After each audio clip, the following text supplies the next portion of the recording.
저는 이제 이 부분이 여러분들이 굉장히 궁금할 내용 같은데요. 자, 자녀의 스마트폰 과의존 해결을 위해서 부모들이 할 일이 뭐냐는 거예요.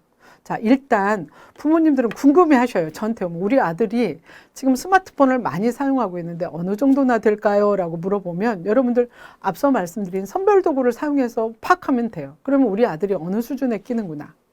그 다음에 두 번째로 할 이유는 자녀가 스마트폰에 과의존된 원인을 검토하셔야 돼요. 근데 이거는 제가 부모님들하고 아이하고 얘기하라고 보면 이게 안 되더라고요. 아이가 뭐 얘기를 하면 부모가 자기가 관련돼 있으면 굉장히 기분이 나빠지면서 막 싸우고요. 그거 가지고 네가 그랬단 말이야 하면서 오히려 관계가 더 나빠져요. 그래서 저는 이렇게 자녀들이 문제가 있는 경우에는 좀 전문가를 찾아가서 도움을 좀 받고 전문가의 안내에 따라서 부모들이 개입을 하면 좋겠다는 말씀을 드려요. 그러니까 섣불리 잘못하면 오히려 아이하고 더 관계가 나빠지는 그런 경우들을 많이 봐요. 그래서 스마트폰에 과의존된 이유가 뭐냐는 거예요, 이 아이가. 그래서 뭐 학교 가서 친구도 없고 또래 관계가 안 돼서 할 일이 없어가지고 했는지, 집에 오면 부모님이 너무 많이 싸워서 내가 사용을 하게 됐는지, 그런 정확한 원인들을 좀 파악을 하는 게 굉장히 중요하다고 봐요. 그래서 거기에 맞는 대책을 세워야 된다. 이제 그래서 거기에 맞는 개인 상담도 하고 이제 프로그램을 받게 하는 게 이제 저는 맞다고 보는데요. 아까도 말씀드리지만 제가 오랜 동안 중독 분야에 있으면서 특히나 자녀의 중독 문제는 부모의 자녀 양육 형태나 환경에 있다는 게 절대적으로 저의 주장입니다. 혹시 지금 센터에서 근무하시는 선생님들 계시는 것 같은데요. 또 어린이집 선생님도 계신 것 같은데 여러분들 잘 보세요. 저는 부모의 자녀 양육 형태 너무너무 중요하다고 봐요. 그래서 이 문제가 해결이 돼야 된다. 그래서 부부의 자녀 양육 형태와 부부관계를 평가해 보는 게 굉장히 중요하다고 봐요. 이 문제가 해결이 안 되면 우리가 전문가들이 아무리 도와줘도 이 아이는 좋아지지 않아요. 그래서 결국은 자녀의 중독 문제를 해결하는 거는 부모가 변해야 된다. 그래서 부모가 변하려면 어떻게 되느냐? 제가 볼 때는 그래요. 부모들이 자녀를 잘못 키우고 싶어 하는 사람 이 세상에 아무도 없어요. 정말 모두 다 잘 키우고 싶어 합니다. 근데 왜 못 키우느냐? 몰라요. 자녀를 어떻게 키워야 되는지, 그 연령대의 자녀들한테 어떤 일을 해줘야 되는지를 모르시는 거예요. 그리고 어떻게 아이들한테 지지를 하고 격려를 하는 게 좋다, 칭찬을 하는 게 좋다고 우리가 그렇게 말하지만 어떻게 해줘야 되는 걸 모르는 거예요. 그래서 여러분들이 그걸 해결할 수 있는 방법이 뭐냐? 교육을 받아야 돼요. 여기 센터나 지금 어린이집 선생님들이 계시다면 부모 교육 프로그램을 저는 굉장히 적극적으로 하시길 부탁드려요. 연령에 따라서 인지나 정서, 행동, 사회성, 자녀의 심리 등에 대한 특징을 잘 알게 하고 이에 대해서 대처하는 방법들을 알게 해야 돼요. 굉장히 중요합니다. 이때 정말 중요한 게 또 뭐냐? 의사소통 훈련. 어떻게 우리 자녀하고 의사소통을 하고 엄마의 생각이나 감정을 아이가 기분 나쁘지 않게 잘 받아들이게 할까? 이걸 알게 하는 게 저는 굉장히 중요하다고 봐요. 그래서 그 지역마다 부모 교육을 하는 그런 프로그램들이 많아요, 여러분들. 그 프로그램을 반드시 받기를 제가 적극 추천드립니다. 그리고 저는 이 프로그램을 국가에 건의하고 있어요. 의무적으로 해야 된다. 부모 교육 받도록 해야 된다. 그래서 제가 주장하는 것 중에 하나가 뭐냐면 혼인신고할 때 부부 교육 의무적으로 받도록 하고 아이를 출산해서 아이 출생신고할 때 부모 교육을 반드시 받도록 하자. 이걸 법제화해야 된다. 제가 앞서서 법 얘기한 게 이런 차원이고 제가 이런 활동을 하고 있습니다, 여러분. 혹시라도 제가 이런 도움을 요청하시면 여러분들이 도와주셔야 돼요. 그래서 제가 지금 서울에 뭐 구하고 이 작업을 하려고 지금 작업을 하고 있어요. 지금 작은 단위부터 이런 것들을 좀 의무화시키는 것들을 해보려고 해요. 그런데 모두 다 너무 좋은 의견이라고 해서 지금 진행을 해보려고 하거든요. 저는 이게 되지 않으면 아이들 중독 문제라든지 자녀 문제 행동이라든지 이런 것들이 해결될 수가 없다. 그래서 가장 기본 단위인 부모가 아이들을 잘 키우게 하는 거, 부부가 잘 살게 하는 거, 이런 것들이 교육이 돼야 된다 하는 생각을 가지고 있습니다. 그리고 더 중요한 건 뭐냐면 자녀는 나의 소유물이 아니라는 거예요. 함부로 할 수 없는 존재도 아니고요. 그래서 자녀를 좀 무조건적으로 존중하고 사랑하고 배려하는 자세로 보면 아이들이 어긋나지 않아요. 제가 지금까지 만나본 아이 중에 부모가 변하고 부모하고 친해졌을 때 그 아이들이 부모를 실망시키지 않게 하기 위해서 아이들이 변하는 걸 너무너무 많이 봐요. 부모는 변하지 않고 아이만 변하게 하려고 해서 변한 경우를 저는 보지 못했습니다. 저하고 상담할 때는 아이가 많이 위로가 되지만 당장 집으로 돌아가면 그냥 아이가 다시 원상태로 가게 되는 거예요. 그래서 저는 아이하고 친하게 지내는 것, 아이하고 친구가 되는 것, 이게 부모가 해야 되는 역할 중에 하나다. 그래서 여러분, 우리가 친구가 돼요. 왜 친구죠? 친구는 나의 모든 걸 존중해 줍니다. 나의 말을 신뢰해 줘요. 내가 좋아하는 거를 같이 좋아해 줘요. 그럴 때 친구가 되잖아요. 그런 자세로 아이하고 친구가 되는 자세로 부모들이 노력을 하면 아이들이 굉장히 많이 변하는 걸 저는 봐요. 처음에는 굉장히 어색하죠. 어색하면 전문가의 도움을 받아서 하시는 거예요. 그 중에 이제 제가 굉장히 추천하는 것 중에 같이 여행을 하는 거, 외식을 하는 거, 운동하고 등산하고 자전거 타고 이런 행동들을 하는 거예요. 여러분, 공부만 내려놓으면 다 할 수 있어요. 친해질 수 있어요. 여러분들이 왜 이 행동을 못 하죠? 왜 못 하셔요? 여기 학부모님들 계실 텐데 그놈의 공부 때문이에요. 여러분, 의존이 되면 공부가 문제가 아니라 이 아이의 일생이 망쳐지는 거예요. 우리 아이가 지금 스마트폰에 과의존되기 시작했다? 이제 공부 내려놓으셔야 돼요. 제가 부모님들 오시면 공부부터 내려놓으라고. 지금부터 놀자. 여러분들이 공부에 신경 쓰기 때문에 아이를 더 잡아요. 좀 그냥 놔둘 수 있는 건데도 더 시간 재고 아이를 윽박지르거든요. 하지 말라는 거예요. 여러분, 지금 여러분 중에 우리 아이가 지금 굉장히 과의존돼 있고 스마트폰만 끼고 살아요.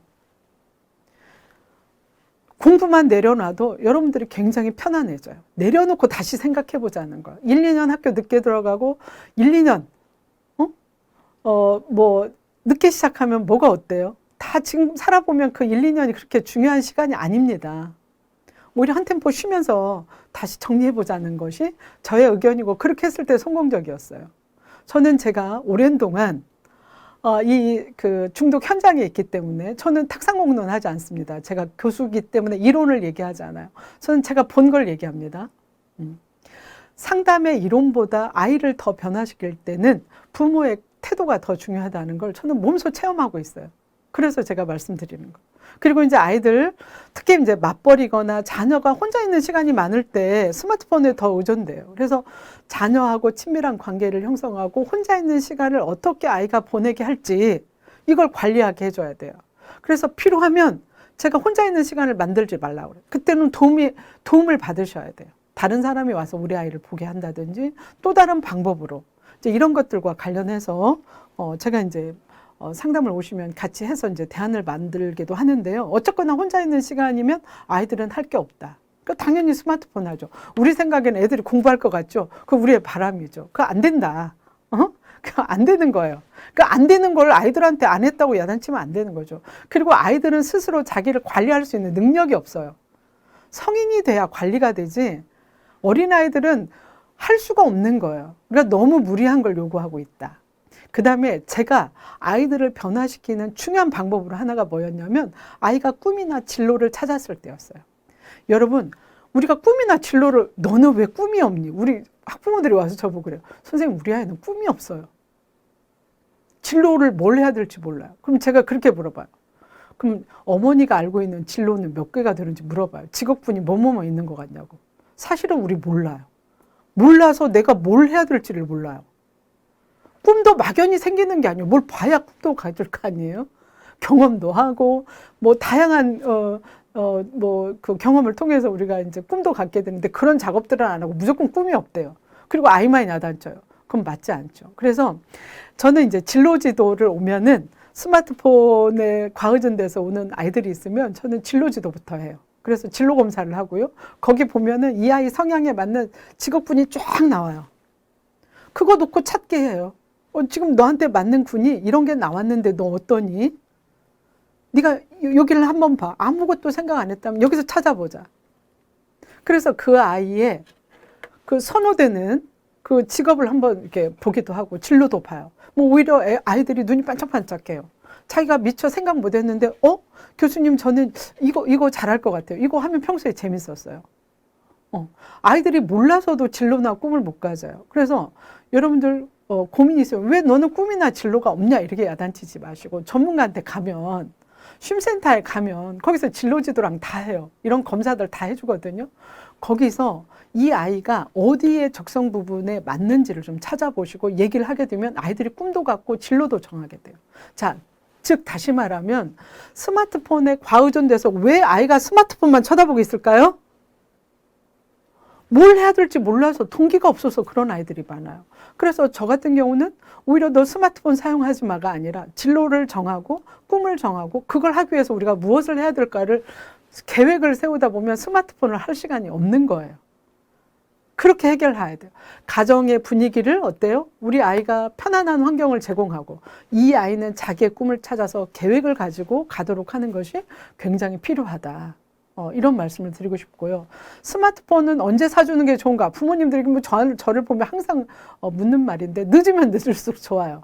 근데 제가 이렇게 그 현실을 보니까 초등학교 5학년 이상이면 아이들이 거의 다 갖게 돼요. 우리 여기서 또 안 갖는 게 이상해요. 열등감도 생기고. 그래서 적어도 초등학교 5학년 이상이면 이제 사줘도 될 것 같은데 이때부터 부모가 처음부터 스마트폰 사용을 잘 하는 거에 대해서 교육을 하고 약속을 하는 게 굉장히 중요해요. 그래서 제가 스마트폰 바구니를 만들어서 처음에 온 가족이 집에 오면 스마트폰 바구니에 놓도록 하는 것부터 연습을 시켜요.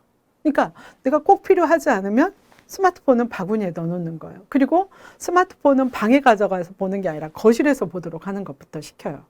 그리고 가끔은 우리 아이가 무엇을 보고 있는지도 봐야 돼요. 그리고 사용 시간이나 계획을 짤 때는 엄마가 지시하는 게 아니라 아이의 상황을 봐서 아이하고 같이 협의를 해요.